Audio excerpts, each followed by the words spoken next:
يا بختك يلي ماشي وساكن على أرض المطرية، تعرف إن الأرض اللي بتدوس عليها دي هي قلب الدنيا بجد. المطرية دي مش شوارع وزحمة وتكاتك وبس، دي أرض مبروكة وليها هيبة وتاريخ ما يعرفوش غير اللي غطس جوه حواريها وعرف أصلها. تخيل كده وانت نازل من بيتكم الصبح إنك بتمشي في نفس المكان اللي كان بيمشي فيه أفلاطون بذات نفسه. أيوة، الفيلسوف اليوناني اللي الدنيا كلها بتدرس كلامه ده ساب بلده اليونان وجي قعد عندنا هنا في المطرية 13 سنة كاملة. وعارف ليه جه المطرية بالذات؟ عشان المطرية زمان كان اسمها أون، وكان فيها جامعة أون العظيمة، ودي كانت أول وأكبر جامعة في تاريخ البشرية كلها. مفيش زي الجامعة دي في العالم كله وقتها، كانت هي القبلة اللي أي حد عايز يتعلم طب أو فلك أو هندسة يشد الرحال ويجيلها. أفلاطون جاي هنا عشان ينهل من علم الكهنة المصريين، لأنهم كانوا أصل الحكمة، والجامعة دي كانت هي المنارة اللي بتنور للعالم كله في الوقت اللي كانت فيه أوروبا لسه بتعرف يعني إيه علم.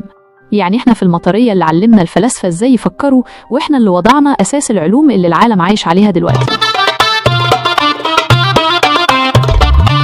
دي المطرية أرض الأبطال، تاريخ وحاضر على كل حال، شجرة مريم ليها أصل، فيها الجدعنة دي أساس الفصل، سوقها ده بحر حكايات، ناسها فيها الخير بالكون، عزوة ورجولة في كل بيت. أيوة دي المطرية يا ريس.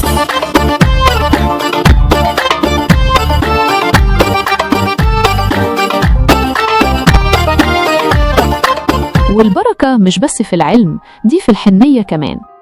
المطرية هي الأرض اللي فتحت حضنها للسيدة مريم وهي شايلة سيدنا عيسى في رحلة الهروب، شربوا من بيرها واستظلوا بشجرتها اللي لسه واقفة لحد النهاردة وبتقول أنا هنا.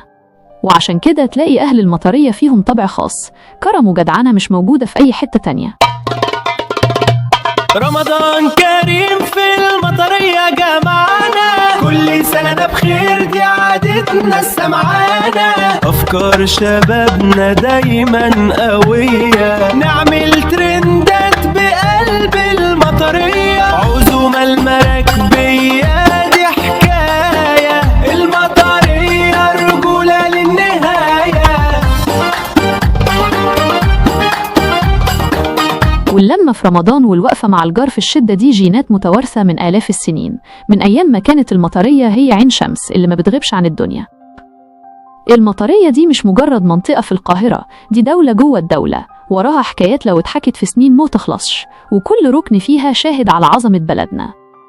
لو الحكاية دي عجبتكم وعاوزين تعرفوا أكتر عن جامعة أون كانت عاملة إزاي، أو قصص الشجرة والبير اللي فيهم سر ما يعرفوش غير ولاد المنطقة، خليكم معانا وتابعوا الحكايات الجاية. لسه اللي جاي هيبهركم ويخليكم تفخروا إنكم من المطرية. تحب المرة الجاية أحكي لك بالتفصيل عن جامعة أون وإيه اللي كان أفلاطون بيتعلموا فيها، ولا ندخل على سر الشجرة والبركة اللي فيها؟ المطرية لمة رجالة، رمضان كريم أحلى حالة، الترند ده عملنا بإيدينا، والجدعنة دي في عينينا، كل سنة واحنا مع بعض